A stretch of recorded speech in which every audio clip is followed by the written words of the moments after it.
Hello there everybody and welcome to another episode of Wiki Weekends. As always, I am your host for this episode, Lucas Holland, and by always I mean Sunday episodes, but I am always joined by my lovely co-host, Karl Smallwood. Hello. Karl, our job on Wiki Weekends is to find a wiki entry for us to just find some fun discussion in. Yes. And there is something that is releasing this week that both me and you give a mighty big fuck about, and I'm presuming a lot of people watching also care a lot about this. Yes. Can you guess what it might be? Is it Final Fantasy VII Rebirth? We're not talking about Rebirth, because that would be spoilers and we've not played the game, but we are talking about Remake. Okay, so Final Fantasy VII Remake. And Lucas, if the thumbnail for this one is not Tifa's, just giant bazongas. Holy God, did they hear the comments of, like, Tifa's boobs aren't big enough in Final Fantasy VII Remake? Okay, so let's get into that. So, I've not seen anything of Rebirth, except for the trailer where they Costa del wherever it is. And it's like Tifa's outfit, which is holding on for dear life. The thing is, I haven't even seen the trailer. You've seen a screenshot. Sent us a screenshot in our group chat of like, holy fuck. But what got me is, because I recently played through Final Fantasy VII Remake. Me too, yeah. In my mind, I was remembering there was that weird discourse online from, like, I'm just going to say, I always say weird baby men, but it was weird baby men.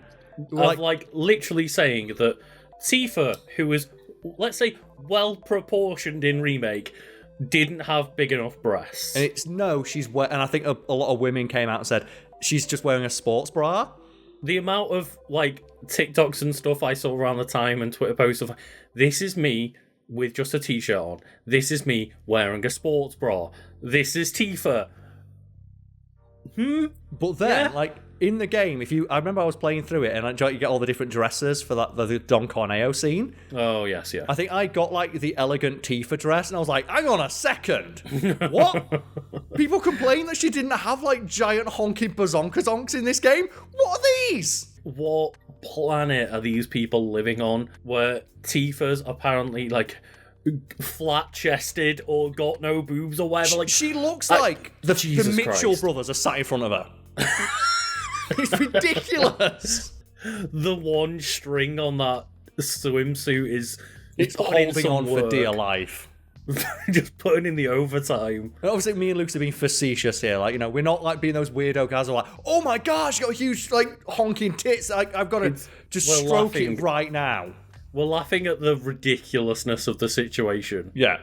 Like, the fact that a couple of years ago, the discourse around this character is her boobs aren't big enough. And just... Like, I felt like, obviously, you're scrolling down Twitter after that trailer comes out, you just turn into the Smithers meme. You're like, no, just everywhere. Smithers? We apologise for, like, talking about Tifa for 4 minutes straight, but other than that, I refuse to apologise. I don't apologise either, because, she uppercuts dolphins. It's one of those, I don't just stan Tifa, I stan... Just as a person who hasn't even played Final Fantasy VII, I stan every single character that isn't Cloud in that game. Party members, not like Don Corneo and fucking Chocobo Joe or whatever he's called. Oh god, like Chocobo Sam.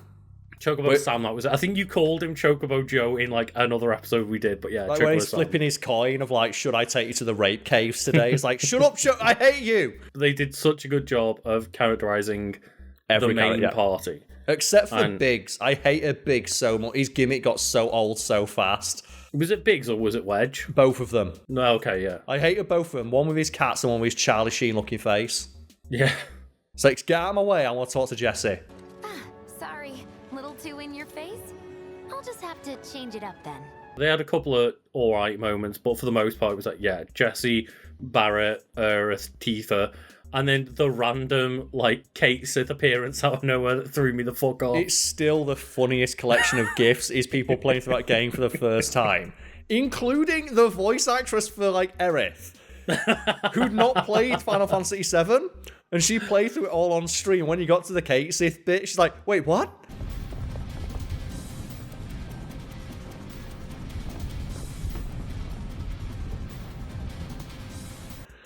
No one knew this little tiny cat is like just beating his fist. Like, I'd never played FF7. I'd only played, like, the open a couple of hours, and just all of a sudden, there's just this cat in a crown, just beating his fist as main characters are dying. I'm like, what is going on? Everyone felt, as I said, including the voice actress for Aerith. I'm very aware that Kate Sith's name shouldn't be pronounced Kate Sith, but that's how it's pronounced in the game, Final Fantasy VII, the game. Like, they've canonically said, we are going to mispronounce this cat's name. Yeah.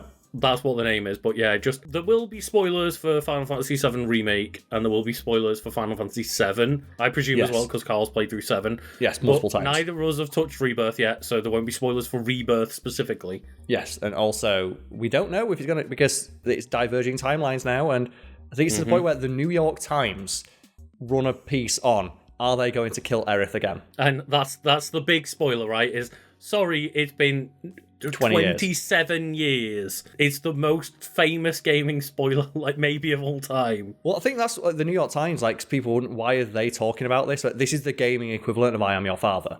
It really is, It's one of the single biggest twists in this medium's history. And we're now getting, like, a remake of the game. Will they do it again?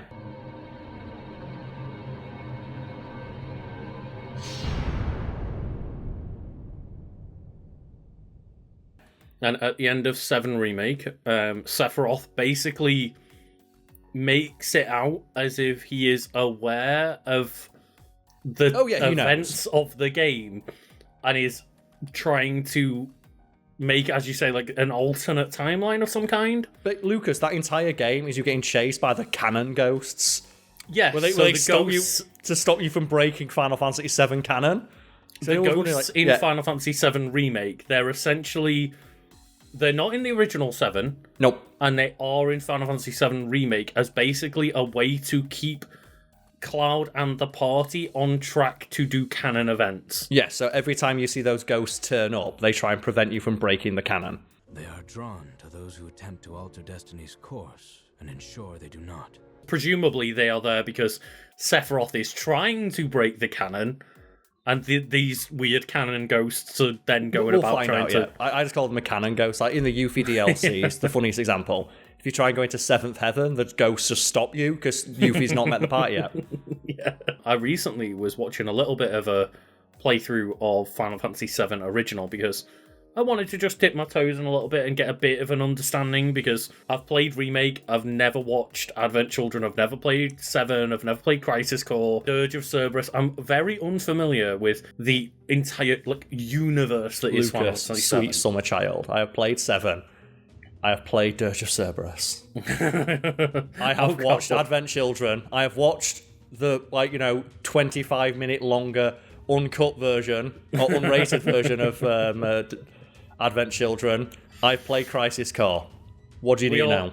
Just on the opposite ends of the spectrum, but I watched them recruit Yuffie, and just the fact that you have to reject Yuffie from your party multiple times and walk away. She's completely missable. How did anyone ever actually get Yuffie in their party? Yuffie is completely missable in the first game. And she's critical to the story. Every single thing that you do to recruit her is you have to kill her in the fight, quote unquote kill her. You have to, beat her in battle. You have to get which you might think, oh no, if I beat her in battle, that stops me recruiting her. And then every time she's like, oh hey, it'd be cool if I could join your party.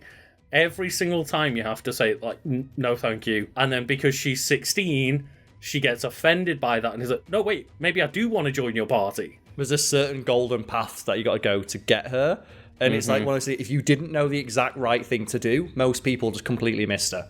To the point she just where, walks away. Yeah, and you never see her again. So she's critical to the story. Like, not Final Fantasy VII as a whole, but the mythos that was built from, 7, Dirge of Cerberus, Advent Children, and all that stuff. Like, there's probably people who watched Advent Children, like, who the fuck's this? This child that appears in a forest that, if you just pick one of 5, I think, dialogue options wrong, not she'll just walk away. It's not a guaranteed that you'll run into her. Yeah. It's like a percentage chance to encounter her. Yep. Yeah, it's wild. And nowadays, we gamers cannot be trusted. Just give you an entire... Presumably just gets thrust into your party. I would love it if they did it again, though. If they had the balls to do it again, that you could miss Yuffie. Not only Yuffie, Vincent's also missable, right? Vincent is missable, yes, because you've got to go to... There's like a side quest where you find him in like a coffin and he runs away.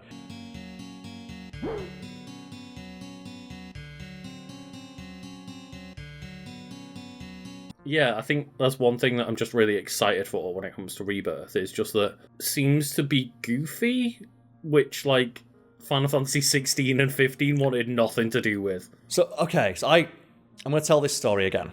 I got... When I was, like, hankering for some new Final Fantasy, like, to play, I got Final Fantasy 16 on special. And I got to the final boss, and it took me to the final boss to realise I don't care.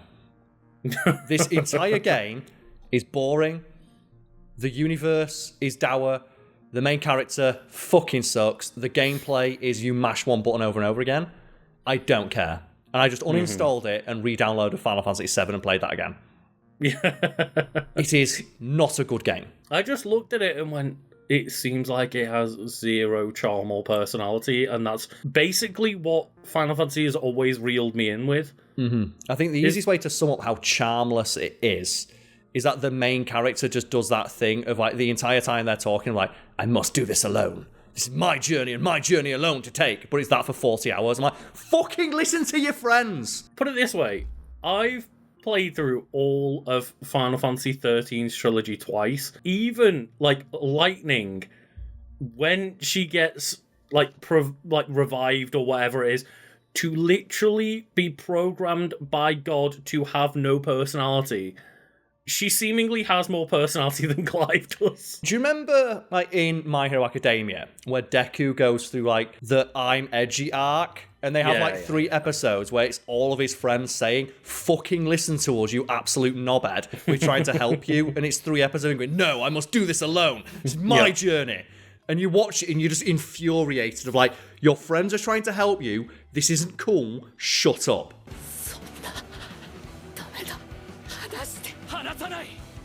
That is the entire game of Final Fantasy 16. It is Clive constantly being like, I must do this alone. I must take this journey alone. As all of his friends are like, let us help you. The thing is, if it weren't for such, like, a cool cast around him, I imagine the Cloud would be the exact same way. Do you know what gets me as well? Clive has the power of fire. Like, okay, it's character action game, power of fire. And your teammate is a girl with ice powers, and she fences. So Clive has, like, traditional sword fight style. She's a fencer with ice powers. I'm like, perfect. I wanted to play as her. And it took me until 30 hours into the game where I realised they're never going to give me another fighting style. I'm never going to get to be able to play as that character, ever. I'm not going to get her moveset. I'm just going to get Clive's moveset of a 4 attack string that you do over and over and over again. That just kills everything without trying. The one biggest thing that I always saw people say in defense of Final Fantasy 15 was that, okay, I understand, like, you might not like the boy band aesthetic, you may not enjoy the world and the seriousness, but as a party, those 4 characters develop really well and become really likable. And I didn't play through the game long enough. I maybe played about 10 hours and got frustrated with it, so I didn't necessarily see that, but that's the biggest defense I see of that game, is even the bad ones, at least the party makes up for it, and in 16, you just don't get a party. You don't have a party. Lucas, right? There is a thing of, like, your brother in the game. Your brother is, like, really important. Your character spends all their time looking for them. There is a point in the game where your brother joins your party, and I did not realise for an hour, because he follows you just behind you as you run through the levels, and he's always so far behind, he's off screen. So I didn't realise for an hour that I had another member of my party, because he never interacts with Clive, Clive never acknowledges that he's there, and he doesn't help in combat. And one time, I just turned around, when the fuck did he start following me? I didn't realise. I got a new member of my party and didn't realise, because you never interact with them, they never help you.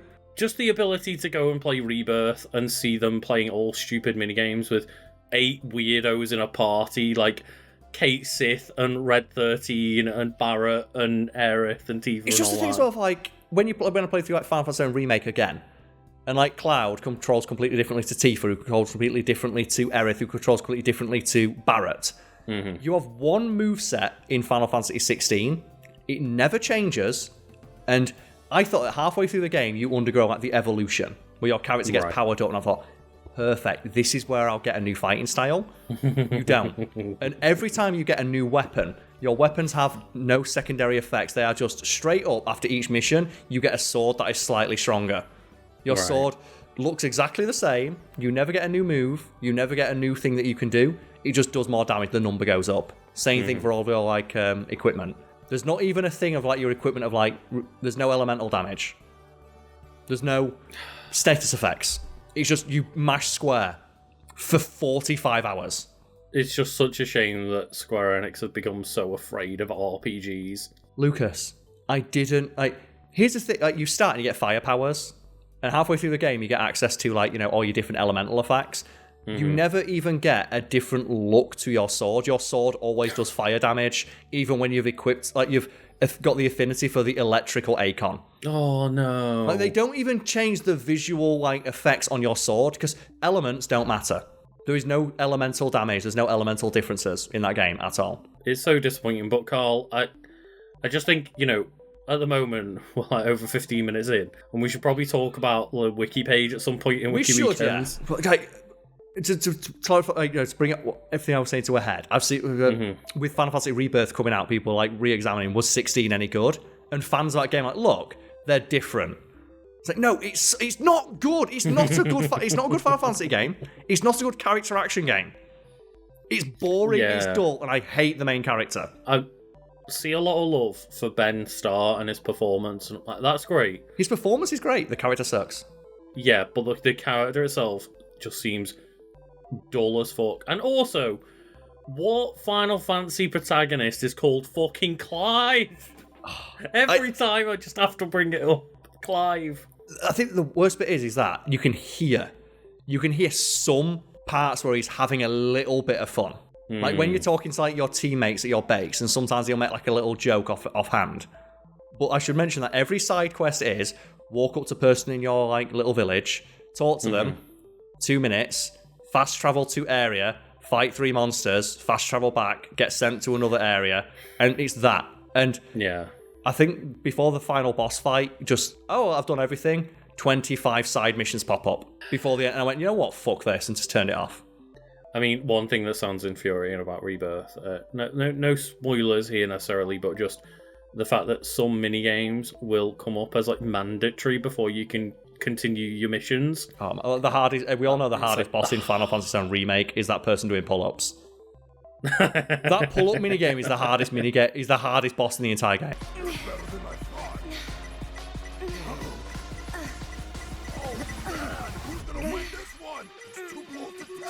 I love the fact that they're putting so many minigames in, but please don't make it mandatory. Don't do that shit. Just make it side content. I'll go and play it because I want to. I did with all the minigames in 7 Remake. That pull-up contest is the hardest thing in the entire game. I would argue that. I beat Bahamut easier than I beat that minigame. I was going to say the Bahamut summon fight. When I was doing my replay, I went through on the New Game Plus kind of mode and started going through it and went, oh no, I'm going to skip forward, go and grind some XP at the VR missions, and then go fight Bahamut and do my second playthrough with Bahamut, and just that was appalling. That Bahamut fight was something.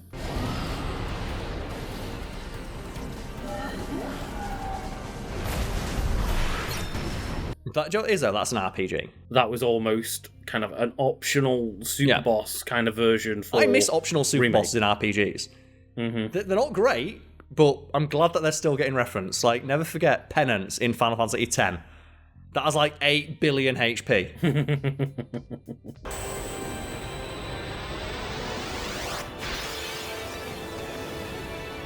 Final Fantasy VII Remake is an action role-playing game by Square Enix released for the PS4 in April 2020.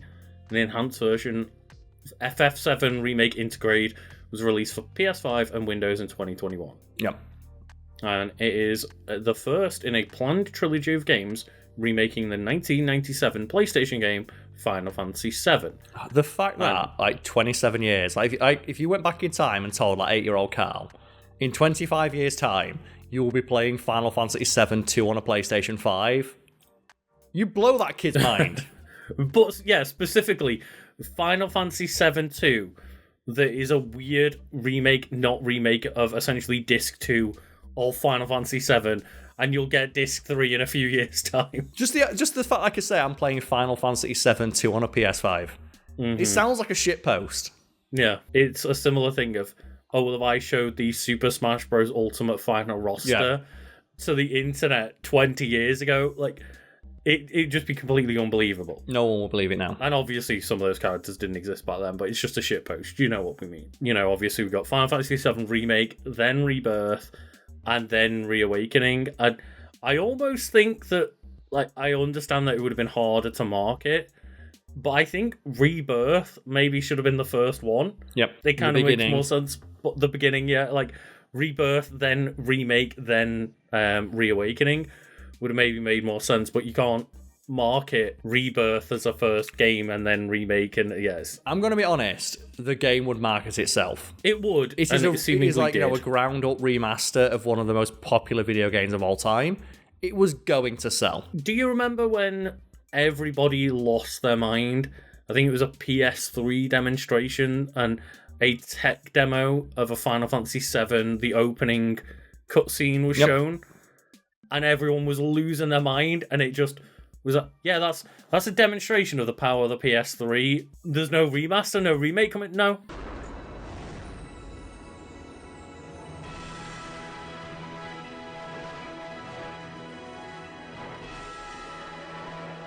So why would you do this to people like everybody wanted, even back then? Please give us HD Final Fantasy VII. I will never understand, like, people making video games who just do not understand what people want. I'll never forget the Titanfall one, where they did, like, an April Fool's joke of, hey, we're doing a crossover with Transformers and putting Optimus Prime skin and voice pack in. Only kidding, April Fools. And the only time you tease that is when you know it's coming 3 months down the line and you can't talk about it yet. Because then you'd be like, oh, do you remember that April Fool's joke that we did that, like, annoyed everyone? It was actually real, don't worry. No.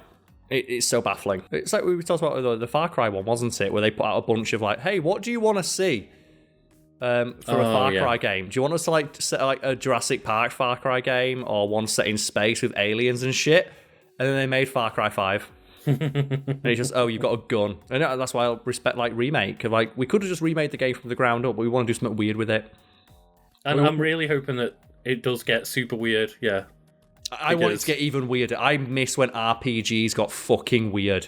I hope by the end of Reawakening that Sephiroth has, like, destroyed time and space itself. That's what he does at the end of the game anyway. So where can we possibly... Yeah, true. Don't forget, Lucas, Supernova is a move that guy does.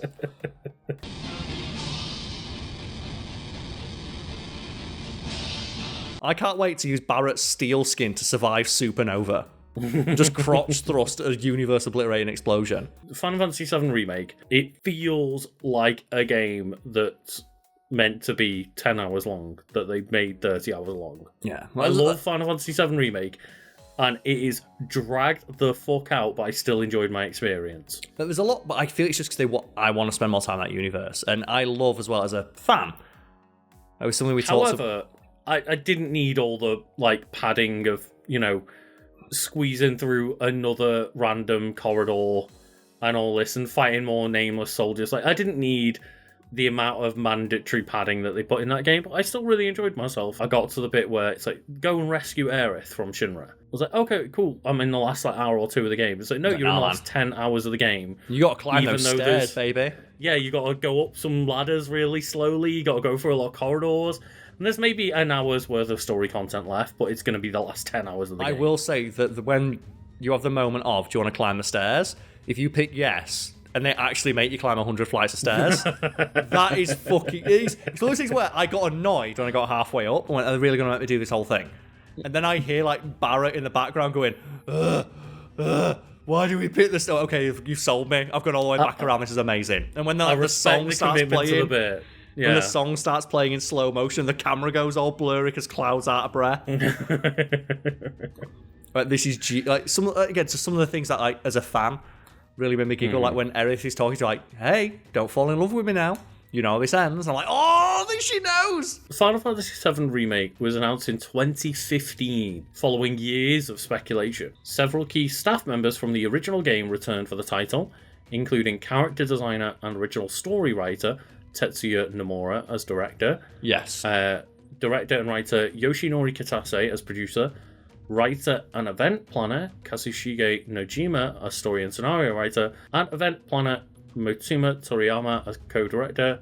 And composer Nobuo Uematsu, who returned to write the main theme. God, Nobuo Uematsu. Up there is just one of those names of like, god damn, yes, like video game composers, just for the absolute win. Just everything he does is amazing. Like, I think there is an album of like Final Fantasy VII Remake, and it's like 20 hours long, and every song is a fucking winner. People talking about like the soundtrack for Rebirth of like, oh, just every single soundtrack, song on the soundtrack is a banger, and then every single one has just different iterations depending on what the context is that you're playing that theme. Oh, I'm so ready. The one that got me is like the Genova fight at the end.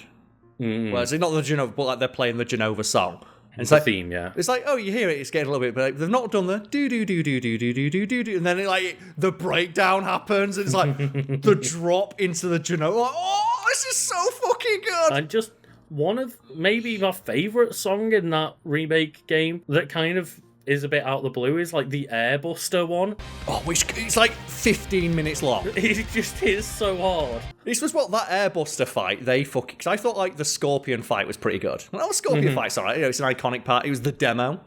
You get to relive like, you know, this moment from the demo again. So that's pretty good. But then you get like the Airbuster fight, and it's like 20 minutes of like build up of like, okay, do you want it to have less guns or less laser beams? And I'm like, I kind of want it to have more laser beams. Then you fight it and like just okay, it's getting pretty deep. Then he just zooms all the way back and just sends out like just 9 billion nukes. Like, oh my god, no!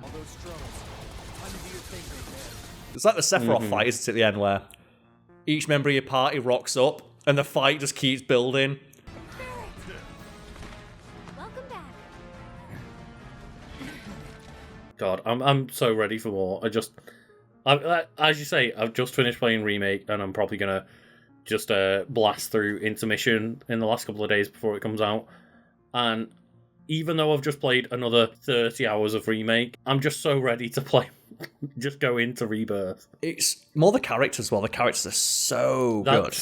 That's for me the main thing is I really enjoy the combat and the balance between having like this action RPG. I think this is when they finally nailed the combo of the action meets RPG. It baffled me that they went from like 16 feels less fun and in depth than what we had in 15. Yeah. Like 15's combat is all right. It's a bit thin on the ground, but you can see like the base of a good idea there. 7 remake, really really good. Few like issues that I'd have with it, but in the Yuffie DLC when they started adding like combo shit and they put in like perfect parries and dodges, moves and stuff, yeah. And then you play 16 and it's just you mash square. You mash square for 40 hours straight and there's never any new... It's as if 15 was the fork in the road and 7 went the better way and 16 did not. I love the combat, but mainly I adore the characters that aren't Cloud. And admittedly, Cloud is a fun character for them to bounce off in Remake at least. Cloud's a great character because you just, when he doesn't know how to deal with anything that's happening to him, and that's kind of endearing. I forget which bit it is in the game now though, where it's when you're underground and it's scary. Like when you go in Don Corneo's thing, like both Tifa and Aerith are like, it's scary, and they hold on to Cloud. And if you hold forward, Cloud immediately is like, no, get off me, no, unhand me. See, he can't deal. And he's endearing in that way of just, he doesn't know what the fuck he's doing. You're just being modest. After you. Mind letting me go then? All of the women are like kind of teasing him because they know how awkward he is when they get to know him a little bit more. And it's good because while making it, they realise, oh, Cloud's a bit of a wet blanket. Let's really draw attention to that and let everyone make fun of him. Let's not play it as seriously as it was originally, where like Cloud is played like, it's like, no, let's have fun with it because, you know, people playing this, no. We can do that wink, wink, nudge, nudge thing to the camera. The best moment, of course, that we have to talk about is the scene where Cloud gets his dress. Yep. And both, it's like Aerith and Jessie, is it? That are like, oh my god, Cloud. And he's like, yeah, killing it. I know. Oh my god, that makeup and that dress. Nailed it. I know. Thank you. Moving on. I think the best bit is, though, everyone always forgets that Tifa doesn't recognize him. Tifa goes up to help because she thinks like another one of Corneo's brides. Oh, and it's Cloud's Tifa like, and Aerith, yeah. And Cloud's like, hey, Tifa. And she's like, how do you know who I am? And she's like, wait a minute. Cloud? Wait a minute. Cloud? Is that you? That's the one moment of personality they decided to give him. Of just, he knows he's slaying in that dress. I think the other one that I really like is when you're dancing with him. And why did they not release like a mini? Why was that not more a mini game at like the Bumblebee Inn of dancing to Final Fantasy music as Cloud?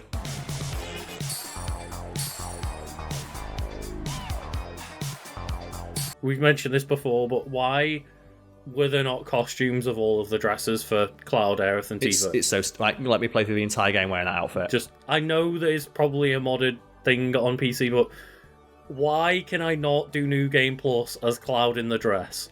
It's so stupid. The fact that none of them have cosmetics, those characters, that party, like especially in Rebirth, looking at that party, I would put Vincent Valentine in a dress. I would pay to have them all in just Don Corneo outfits for the entire game. Put Red 13 and Gate City. They should just give dresses. everyone like a dress like that. It was so fun. It's like you say, you're not the biggest fan of Cloud, but I do like how everyone kind of realise how lame he is. Like, just watch, even though he's not a great character, just watching. He's a good foil. Yeah, watching him like awkwardly like get Jessie flirt with him and him not know what to do about that.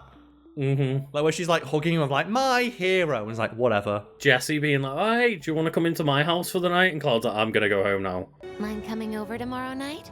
My roommates should all be out for a while. Are you seriously that desperate?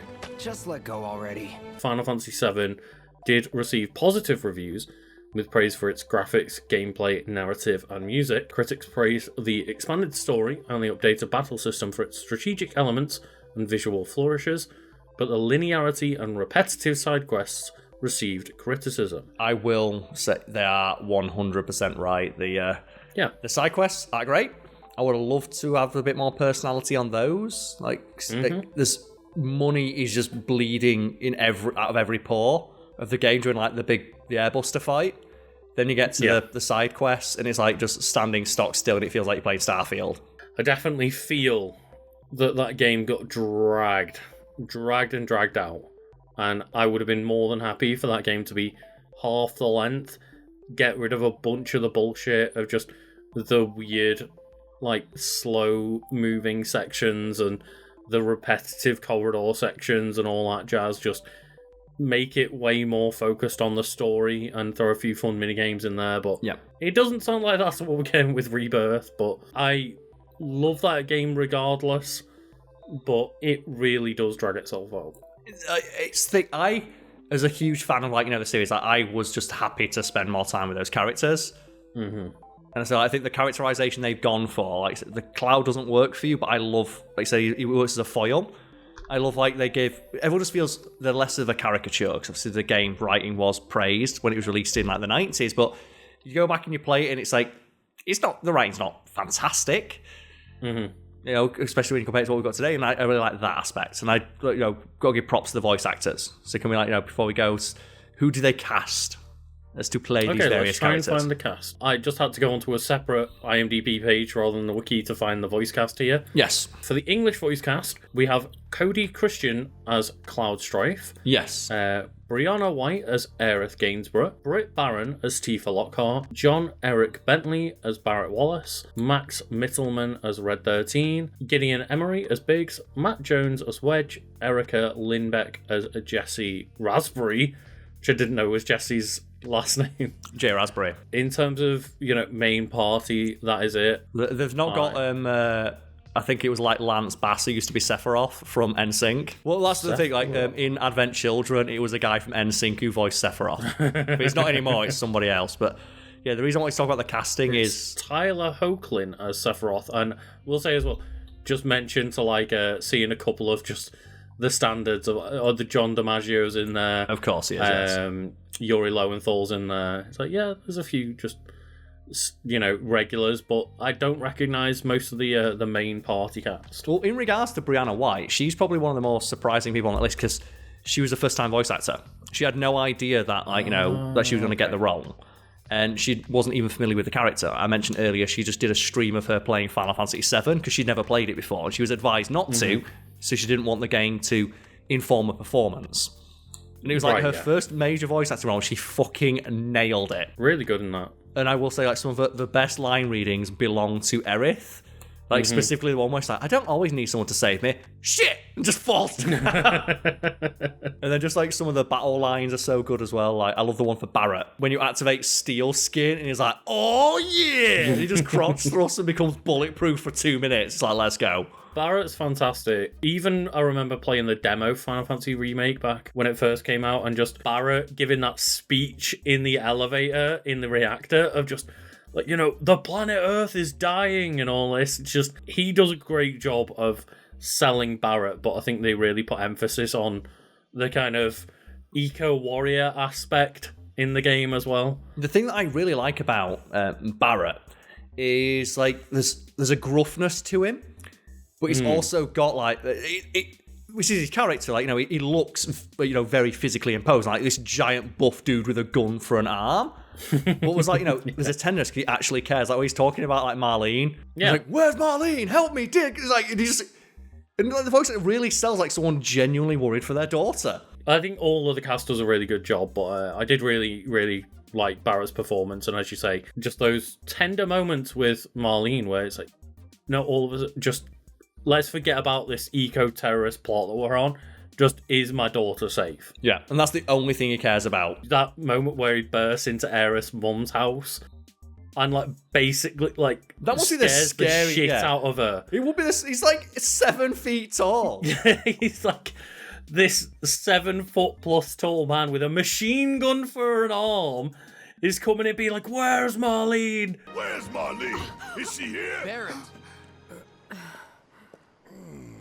I can't wait to just hear Sephiroth just be like, oh, Cloud, you little puppy. I love you. Cloud's like probably the worst. Sorry, Sephiroth's the one that I don't really care that much about because Sephiroth is like, he's always going to be great just because he's got that iconic villain status. I mean, yeah, but imagine fucking up the voice acting for Sephiroth. Yeah. He's that iconic at this point, yeah. Imagine fucking up his theme song. That's the real thing. I mean, I can't wait to hear like the full, absolutely going for it, orchestrated version of One Winged Angel coming out one day. Of just, they've got to hit that out of the park. Do you think they're going to do what they did in Advent Children? Because you're presumably not. Have you seen Advent Children? Have you seen? No. So in no, Advent Children, they have like the classic like dun dun dun dun dun dun, like, and it's all orchestral. But when Cloud does like Omni / Mark II, they say, oh, yeah, no, fuck it. We're just going to put a heavy metal guitar in here. And they just do a breakdown. It's just heavy metal guitar. And it's like, okay, this I want to see. I can't wait to maybe one day see that happen, Carl. But until then, everyone can go leave a like and subscribe if they'd like to. And leave a comment and let us know who your favourite party member in Final Fantasy VII, either original or remake, is. Yeah. Again, don't come at us for saying Kate Sith. That was Square Enix messing that one up. But the one for me is I ended up really liking Barret. Like, in a second playthrough, like, Barret became my favourite character because like just his vocal performance was so good. Really good, yeah. It ended up becoming one of my favourite characters in the entire thing. I think at the moment I'm a Tifa stan, just because mainly the combat. Like, Tifa felt so good to play as. But I think Barret was also kind of fun to play as in a way, like, because I've never played a game where you're playing as someone who's purely keep away. He's like the tank. Yeah. Like baby's first, like, tank. I can't wait to see what that combat system's like when we've got Kate Sith on a Moogle and Red 13 and Yuffie and Vincent and Sid and just everyone coming in. I think the thing that sold me on Barret is when I did the replay through again and I was against the Big Bomber and it did like Big Bomber on me. And at the moment it hit me, it did Barret's Steel Skin where he just crouches and just says like, I don't know the exact voice line, but he says something stupid like, oh yeah, no one's going to take me down, as he gets hit by a nuclear missile. And just like the smoke clears and Barret had taken 400 damage. There's nothing like just when I did that Bahamut fight and Barret just surviving a mega flare by the skin of his teeth. Barret can survive mega. He's that good. He's that angry and loves his daughter that much. Just take a mega flare to the face. Thank you everyone for watching along, and I hope everyone has a lovely day. Cheers.